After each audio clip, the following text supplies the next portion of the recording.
Halo excellent people, berjumpa lagi dengan saya Melan Agustin, Senior Consultant dari PT SSC International. Pada kesempatan kali ini kita akan coba bicara mengenai tim. Ya. Kita dilahirkan sebagai manusia tentu punya keterbatasan. Ya. Kita punya tangan hanya dua, mata kita dua, kaki kita dua. Tentu kita tidak bisa melebihi apa yang menjadi batasan diri kita. Ya. Oleh karena itu, dalam setiap pekerjaan, baik itu di perusahaan ataupun di rumah ataupun di mana saja, ketika kita ingin mencapai hal yang lebih baik, yang lebih besar, maka kita membentukkan yang ada sebuah tim. Tapi masalahnya adalah ketika kita membuat tim, itu tidaklah mudah. Secara definisi, tim sendiri adalah sejumlah kecil orang dengan keterampilan yang saling melengkapi dan mengikatkan diri pada suatu tujuan bersama. Sasarannya bersama dan pendekatan yang dilakukan pun harus bersama dan mempunyai tanggung jawab secara bersama. Ya. Tim itu sendiri bisa dikatakan tidak banyak orangnya, hanya sedikit saja, tetapi kemampuannya harus saling melengkapi. Kita bicara misalnya tim sepak bola, hanya 11 orang, tetapi keterampilan yang dimiliki harus saling melengkapi. Sayangnya, seorang pemimpin, seorang leader, ketika dia coba meng-create tim dirinya, kadang-kadang tidak berhasil, atau bahkan yang dihasilkan tidak sesuai dengan ekspektasinya. Kenapa? Ada satu hal penting mengapa seorang pemimpin tidak bisa menciptakan tim yang baik. Salah satunya adalah si leader ini tidak memahami tahapan dari pembentukan tim. Ya. Menurut Tuckman, ada 5 pembentukan tim di mana masing-masing pembentukan tim itu seorang leader memegang peranan sangat penting sehingga proses pembentukan tim ini menjadi cepat, baik, dan sempurna. Yang pertama adalah pre-group. Ketika kita membuat tim, biasanya anggota tim kita itu awalnya dia akan menyebar di beberapa tempat. Ya. Setelah kita membuat tim, baru kita panggil. Ya, kita kumpulkan. Nah, pada saat inilah yang disebutkan yang namanya forming. Ya, atau dalam bahasa Indonesianya bentukan awal. Biasanya pada fase ini banyak ketidakpastian. Ya. Strukturnya belum jelas, pemimpinnya siapa, tujuannya apa. Pertanyaan yang paling penting dalam fase forming ini adalah kenapa sih kita berkumpul di sini? Apa sih tujuannya? Nah, itu fase forming.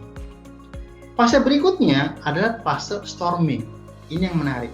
Setelah berkumpul, setelah dikasih pekerjaan, dikasih tugas, biasanya tim ini akan terjadi konflik atau badai. Makanya dinamakan storming. Konflik ini akan terjadi di dalam kelompok. Nah, pertanyaan yang sering muncul adalah siapa melakukan apa?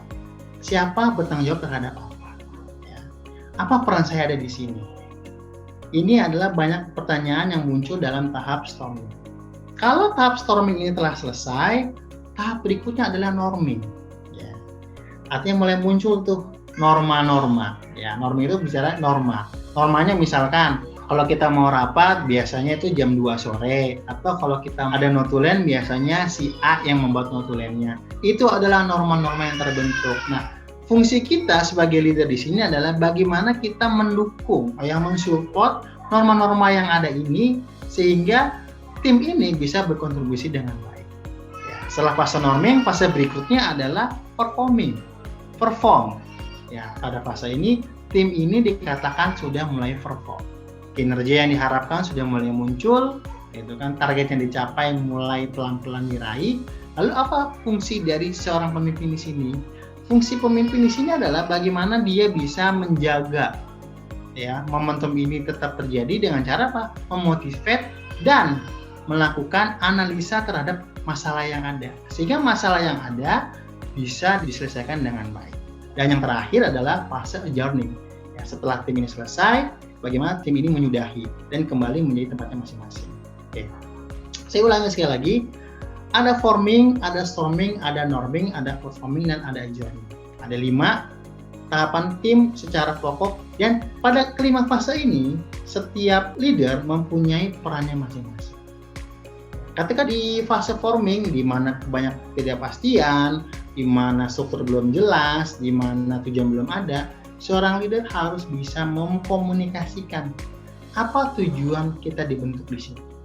Ketika masuk ke storming, ketika terjadi konflik badai dalam tim tersebut, peran seorang leader adalah bagaimana dia bisa mengambil keputusan secara cepat sehingga konflik yang terjadi tidak berlarut-larut. Dan yang ketiga, ketika fase sudah norming, norma ini sudah ada, ini sudah terbentuk, bagaimana seorang leader ini memberi dukungan terhadap norma-norma yang ada. Oh, misalkan, saya ambil contoh. Kalau meeting itu kita biasanya di ruang serbaguna. Ya, suatu saat mau meeting di ruang serbaguna ternyata dipakai oleh departemen lain. Nah, sebagai seorang leader, saya akan menunjukkan dukungan saya terhadap fase dengan apa? Ya, saya akan ngomong ke departemen lain bahwa ruangan ini akan kami pakai untuk meeting. Itu norming. Yang berikutnya adalah performing. Ya.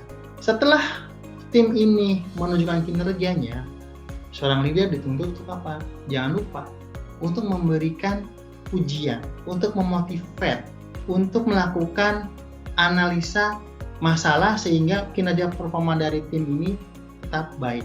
Itu fungsi dari leader. Ketika adjourning, bagaimana menyudahi tim ini, apa legacy yang akan kita berikan. Jangan lupa di situ. Seorang leader harus membuat sistem.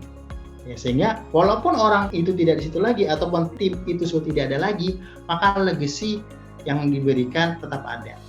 Contohnya, bagaimana seorang leader harus memikirkan SOP apa yang tepat terhadap pekerjaan yang ada ini.